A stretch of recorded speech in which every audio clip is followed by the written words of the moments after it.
Why is anxiety so bad during perimenopause? You have the same job, the same house, you've been fine, the same life, nothing changed.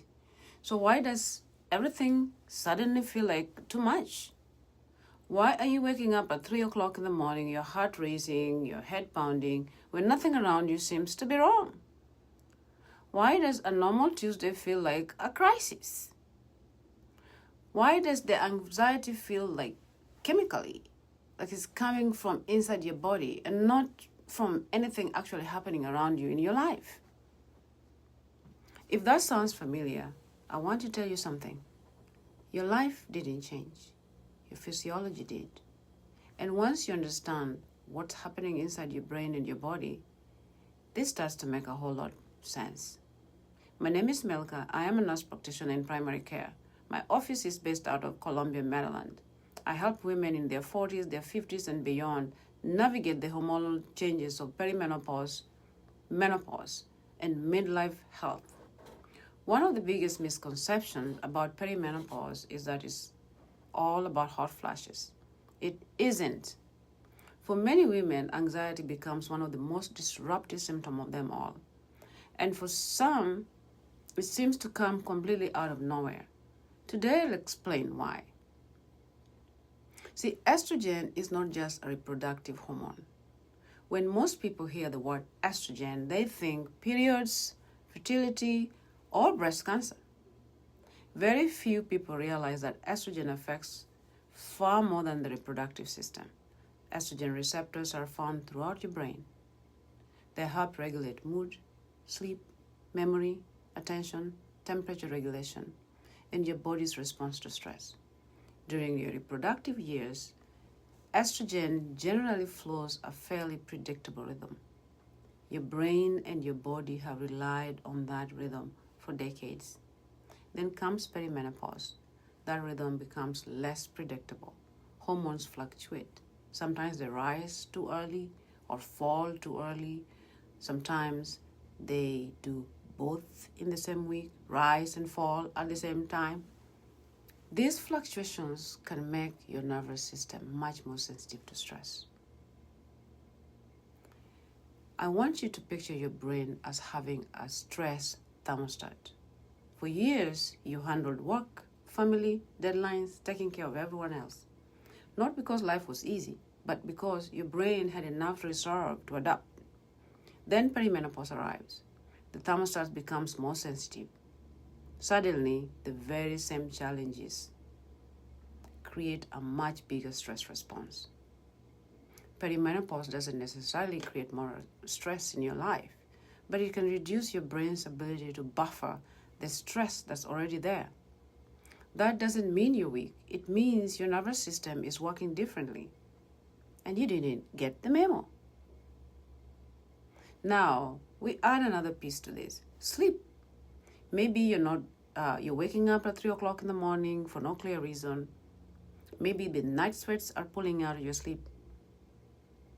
Maybe you can't fall asleep at all. Poor sleep increases anxiety, and anxiety makes sleep worse. And now your nervous system is caught in a cycle.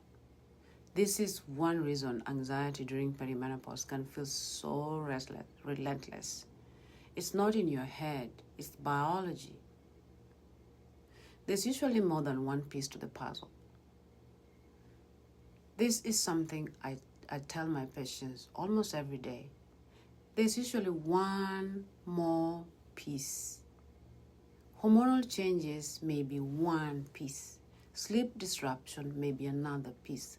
Chronic stress, iron deficiency, thyroid issues, too much caffeine, too much alcohol, certain medications, and underlying anxiety disorder. Sometimes several things are happening all at once.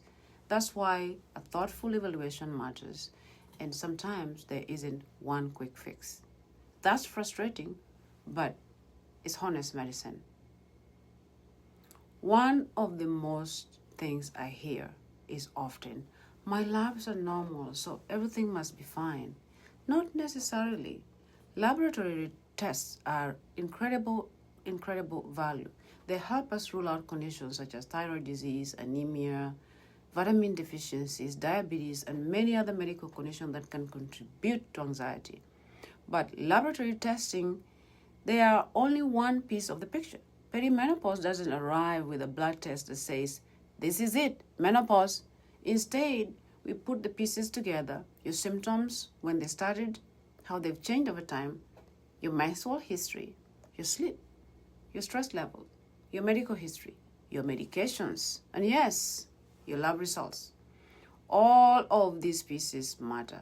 That's why the conversation is just as important as the blood work.